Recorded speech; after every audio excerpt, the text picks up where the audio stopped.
Now let's take a deeper look at the issues now. And joining me from Abuja is a member, Senate Committee on Appropriation, Senator Ibrahim Damaba.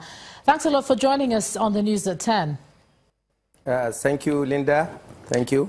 Yes, it's actually Ijoma, but that's fine. Now, you're a member of the committee, one of the members of the committee whose recommendations led to the position of the Senate today.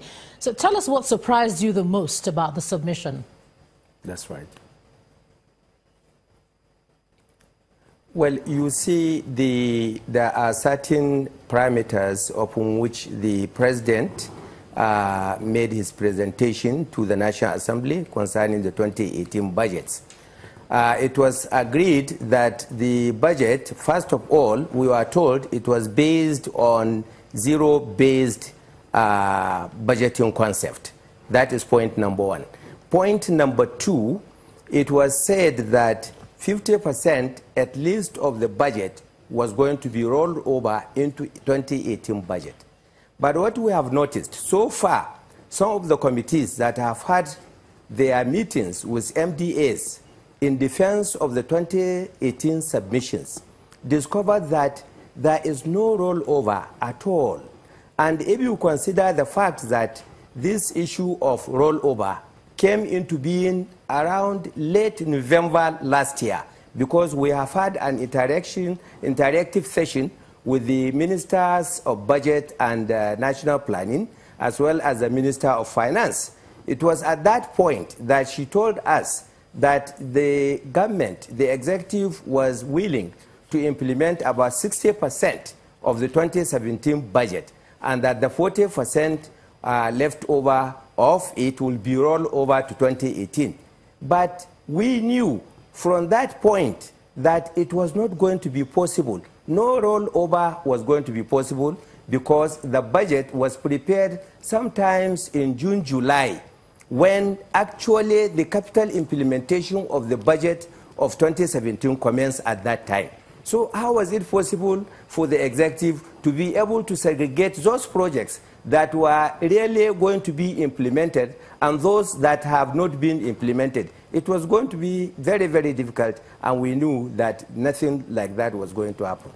But from what you've seen, I mean, this seems similar to something we experienced way back in 2016 with that budget marred in controversy about padding, and you remember all manner of definitions of padding came in terms of insertions, etc. Yeah. Are we going that road again, coming into a pre-election year next year? Because that is the worry for many people with what the Senate has discovered today. You see, the position of the Senate is very simple. We are representatives of the people. We represent our constituencies. So whatever we do is going to be based on in the interest of Nigerians that we represent at the national level.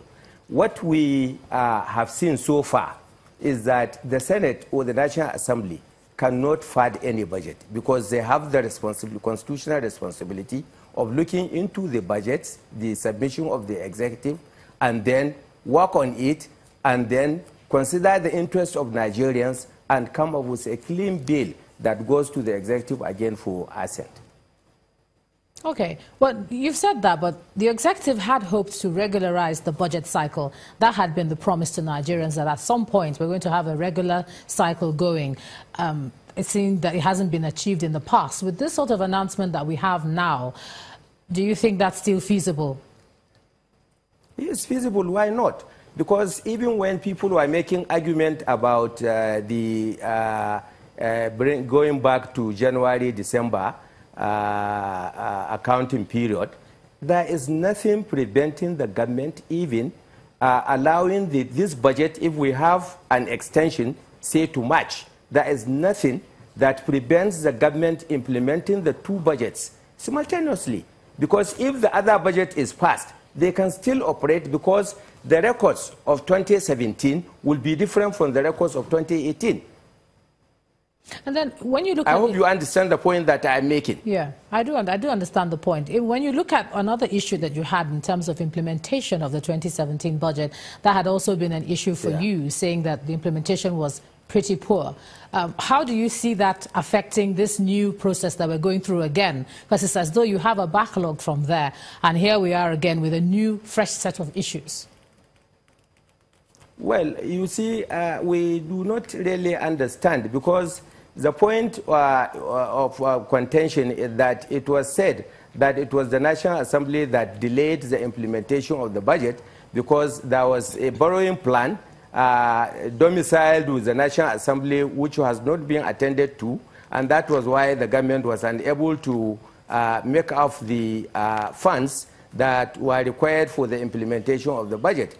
But as it were, we realized that actually there was nothing that was before the National Assembly at the time when the Minister of Finance was claiming that there was a bill before the National Assembly for consideration. So it is, in effect, the responsibility of the executive arm of government to come up with a more prudent way and efficient way of making sure that this budget is implemented smoothly. All right. Member Senate Committee on Appropriation, Senator Ibrahim Dambaba, thanks for joining us on the News at 10 tonight. Thank you very much. You are welcome, sir.